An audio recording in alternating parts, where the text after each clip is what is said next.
جب حضرت عثمان غنی رضی اللہ تعالیٰ عنہ کا محاصرہ کر لیا گیا اور یہ خلافت کا آخری آپ کا دور ہے، 82 سال کی عمر تھی اس وقت آپ کی، اور یہ تاریخ کا دردناک باب ہے کہ حضرت عثمان غنی پر 40 دن تک پانی بند رہا۔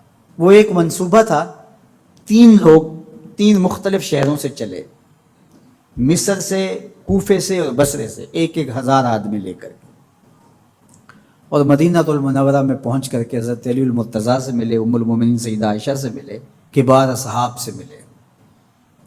تو جو انہوں نے کہا تو انہوں نے ان کو کہا کہ نہیں، ایسی کوئی بات نہیں، فرمائش کر کے واپس بھیج دیا۔ حضرت عثمان غنی رضی اللہ تعالیٰ عنہ پر اقربا پروری کا الزام عائد کیا تھا، تو انہوں نے کہا کہ کوئی ایسی بات نہیں ہے۔ پھر یہ تھا کہ آپ نے کم عمر گورنر، کم عمر لوگ مقرر کیے، تو حضرت عثمان نے کہا کہ حضرت اسامہ بھی تو کم عمر تھے، حضور نے ان کو اگر مقرر کیا ہے تو یہ تو مثال ہمارے سامنے موجود ہے۔ لیکن یہ ایک منصوبہ تھا، اس منصوبے کے تحت یہ 3 جگہوں سے لوگ آئے تھے۔ وہ 3 دن کی مسافت کے بعد پھر تینوں واپس آ گئے، تو یہ ایک سوالیہ نشان ہے کہ تینوں کیوں واپس آ گئے، کوئی ایک تو نہ آتا نا۔ تو یہ سب طے شدہ منصوبہ تھا، اور پھر انہوں نے مدینہ المنورہ کو گھیر لیا، اور جس طرح سے بلوائیوں نے حالات پیدا کر دیے۔ سیدنا علی المرتضیٰ رضی اللہ تعالیٰ عنہ تو شہر مدینہ سے باہر تشریف لے گئے تھے، اور اپنے بیٹوں امام حسن اور امام حسین رضی اللہ تعالیٰ عنہ کو حضرت عثمان غنی کے دروازے پر مقرر کیا تھا کہ ان کو ضرر نہ پہنچنے دینا۔ اب 700 صحابہ اجازت طلب کر رہے ہیں کہ آپ ان بلوائیوں سے نپٹنے کا میں جو ہے وہ اجازت نامہ مرحمت کریں، اور بہت سارے لوگ تو حج پہ جا چکے ہیں۔ 18 ذی الحج کا واقعہ ہے جب آپ کی شہادت ہوتی ہے، تو وہ حج پہ جا چکے ہیں، تو جو یہاں موجود ہیں وہ اجازت طلب کر رہے ہیں۔ لیکن حضرت عثمان غنی رضی اللہ تعالیٰ عنہ نے کہا کہ نہیں، میں ایسی اجازت نہیں دوں گا۔ رسول اللہ صلی اللہ علیہ وسلم کا حرم شہر مدینہ لوگوں کے خون سے لالازار ہو، یہ میں اس کو گوارا نہیں کرتا۔ افواج موجود ہیں، اور دنیا کی تاریخ میں آپ کو ایسا نہیں ملے گا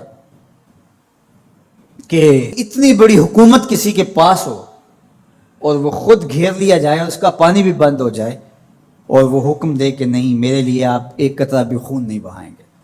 بلکہ آپ کے غلاموں نے جب تلواریں اٹھا لی تو آپ نے فرمایا کہ میرا حکم ہے کہ تم تلواریں نیچے رکھو، بلکہ میں تمہیں یہ آفر دیتا ہوں کہ جو غلام لڑے گا نہیں اور یہ میرے سے عہد کرتا ہے وہ آزاد ہے۔ حضرت ابو ہریرہ رضی اللہ تعالیٰ عنہ، حالانکہ یہ پڑھنے پڑھانے والے لوگ تھے، تعلیم و تعلم سے ان کا تعلق تھا، لیکن وہ بھی تلوار لے کے حضرت عثمان غنی کے دفاع میں آگے۔ لیکن حضرت ابو ہریرہ رضی اللہ تعالیٰ عنہ کو بھی حضرت عثمان غنی روک دیتے۔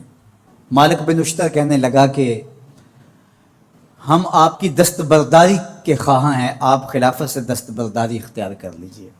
تو حضور علیہ الصلوۃ والسلام کے اس جانثار صحابی نے، حضرت عثمان غنی نے فرمایا یہ نہیں ہو سکتا۔ دستبردار کیوں نہیں ہوئے؟ لگتا تھا یہ سب سے زیادہ آسان تھا، لیکن حضور نے ارشاد فرمایا تھا، اے عثمان، تمہیں اللہ ایک قمیص پہنائے گا، لوگ اس کو اتارنا چاہیں گے، تم کبھی نہ اتارنا۔ تو اس سے مراد خلافت کی قمیض ہے، اور ان کی شہادت کی خبر بھی اللہ کے محبوب علیہ السلام نے دی تھی، اور اگر آپ دستبردار ہو جاتے تو یہ ایک کھلونا بن جاتا، بازیچہ بن جاتی خلافت۔ چند آدمیوں کے پریشر سے خلافت سے دستبرداری کرنا پڑتی۔ اچھا، ایک یہ سوال بھی پیدا ہوتا ہے، چند باغی تھے، ان کو کس طرح کچل دیا جاتا؟ لیکن حضرت عثمان غنی یہ نہیں چاہتے تھے۔ ایک تو یہ کہ مدینے کی حرمت پامال نہ ہو، اور دوسرا پورے عالم اسلام کو آگ لگانے کا جو منصوبہ تھا، 3 مختلف شہروں سے 1000 آدمی لایا گیا ایک منصوبے کے تحت، اور انہیں لاشیں چاہیے تھیں، اور جو ان کے پیچھے کام کر رہے تھے نادیدہ ہاتھ، ان کا منصوبہ یہ تھا کہ یہاں سے مختلف سمتوں میں، یہ تینوں شہر مختلف سمتوں میں تھے، تینوں سمتوں میں جب لاشیں جائیں گی تو پورے عالم اسلام کو ہم جو ہے وہ خانہ جنگی کی آگ میں دھکیل سکیں گے۔ تو حضرت عثمان غنی ان سازشوں سے آگاہ تھے، تو سب سے اہون اور آسان یہ تھا کہ قربانی پیش کر دی جائے، اور پھر انہوں نے سن بھی رکھا تھا کہ 2 شہید ہیں، شہید تو انہوں نے بہرحال ہونا ہے، تو لہٰذا میں خلافت سے دستبردار بھی نہیں ہوں گا، اور شہر مدینہ کی حرمت بھی پامال نہیں ہونے دوں گا۔ اور تیسری بات یہ ہے کہ میں خود مظلوم شہید کر دیا جاؤں، تو وہ آپ نے یہ گوارا کر لیا۔ تو 18 ذوالحج تھا، جمعہ کا ہی دن تھا، اور حضرت عثمان غنی رضی اللہ تعالیٰ عنہ روزے سے تھے، عصر کا وقت تھا، قرآن مجید کی تلاوت کر رہے تھے۔ حضرت امام حسن، امام حسین اور حضرت عبداللہ بن زبیر اور دیگر لوگ آپ کے دروازے پہ پہرا دے رہے تھے، لیکن باغی پچھلے گھر سے دیوار پھلانگ کے آپ کے گھر میں داخل ہوئے اور تلوار سے وار کیا۔ آپ کی زوجہ حضرت نائلہ آگے بڑھی اور ہاتھ سے روکنا چاہا، آپ کی انگلیاں کٹ گئیں۔ پھر دوسرا وار کیا تو حضرت عثمان غنی رضی اللہ تعالیٰ عنہ کا دایاں ہاتھ کٹ کے گر گیا۔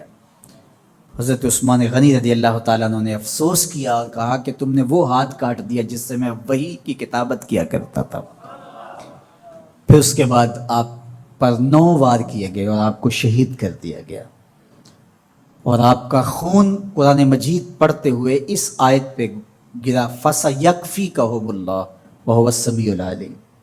تو حضرت عثمان غنی رضی اللہ تعالیٰ عنہ مظلوم شہید کیے گئے، بھوکے اور پیاسے شہید کیے گئے، ظلماً شہید کیے گئے۔ حضرت عبداللہ بن عمر رضی اللہ تعالیٰ عنہ فرماتے ہیں کہ حضور فتنوں کا ذکر کر رہے تھے کہ فتنے ہوں گے، بہت بڑے فتنے ہوں گے۔ تو ایک شخص نے چادر اوڑھی ہوئی تھی اور وہ مجلس واعظ کے قریب سے گزرا جہاں حضور کچھ ارشاد فرما رہے تھے، تو آقا کریم نے اشارہ کر کے کہا اس دن یہ شخص حق پہ ہوگا۔ عبداللہ بن عمر کہتے ہیں کہ میں اٹھا اور جا کے دیکھا تو وہ حضرت عثمان تھے، تو میں نے حضرت عثمان کے چہرے کو پکڑ کے تھوڑا سا حضور کی جانب کیا اور میں نے کہا حاضہ حضور، یہ اللہ کے محبوب فرمایا ہاں یہی، جب فتنے ہوں گے تو فرمایا یہ حق پہ ہوگا۔ تو حضرت عثمان غنی رضی اللہ تعالیٰ عنہ حق کی راہوں کے مسافر، جنہیں حضور کی زبان سے شہید کہا گیا، اور شہید کسی کا انجام ہوتا ہے، تو حضور نے فرمایا یہ شہید ہوگا۔ شہید وہی ہوتا ہے جو بحالت ایمان اس دنیا سے راہ خدا میں اپنی جان قربان کرے۔ فرمایا فَإِنَّمَا عَلَيْكَ نَبِيٌّ وَصِدِّيقٌ وَشَهِيدَانِ، اے پہاڑ رک جا، تو جانتا نہیں تیرے اوپر اللہ کا ایک نبی ہے، ایک صدیق ہے اور 2 شہید ہیں۔ تو حضرت عثمان غنی رضی اللہ تعالیٰ عنہ عظمتوں کے مینار، اللہ اکبر۔ تو یہ حضرت عثمان غنی رضی اللہ تعالیٰ عنہ کا یہ کارنامہ تھا کہ آپ نے اپنی جان پیش کر کے امت کو جو ہے وہ فتنوں سے محفوظ کر لیا اور امت کو بچا لیا۔ حضرت عثمان غنی رضی اللہ تعالیٰ عنہ پہ کروڑوں رحمتیں، کروڑوں سلام۔ ہم آپ کی عظمت کو سلام پیش کرتے ہیں، عقیدتوں کا خراج پیش کرتے ہیں۔ حضور کی خدمت میں ایک جنازہ لایا گیا اور حضور سے عرض کی گئی حضور اس شخص کا جنازہ پڑھا دیجئے، تو حضور نے انکار کر دیا، کہا میں جنازہ نہیں پڑھاؤں گا۔ تو صحابہ نے عرض کیا یا رسول اللہ، کبھی ماضی میں ایسا نہیں ہوا، جب بھی کوئی جنازہ لایا جاتا ہے تو آپ جنازہ پڑھا دیتے ہیں اور آپ نے آج انکار کر دیا ہے۔ تو فرمایا یہ شخص میرے عثمان سے بغض رکھتا تھا اور اس کو اللہ نے بھی اپنی رحمتوں سے محروم کر دیا ہے۔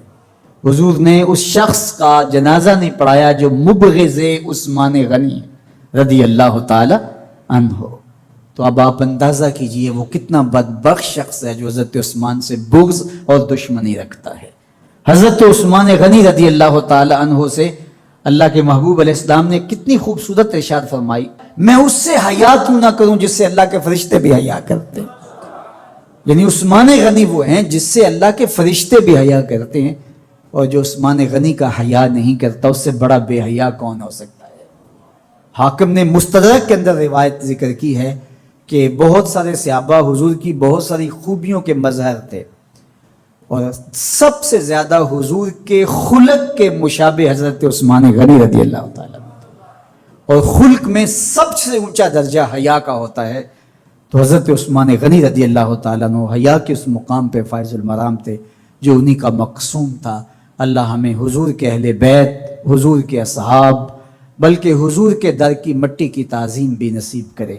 اقبال نے کہا تھا خاک طیبہ از دو عالم خوش ترست، آن خنک شہرے کے آنجا دل برست۔ ہمیں تو طیبہ کی مٹی بھی اچھی لگتی ہے اس لیے کہ وہاں محبوب جو رہتے ہیں، تو محبت تو اس چیز کی متقاضی ہوتی ہے، محبوب کی راہوں کو بھی سلامی پیش کی جائے۔ تو جو حضور علیہ السلام کے ساتھ منسوب اتنی وقی نسبتیں ہیں ان کا احترام کیوں نہیں کریں گے؟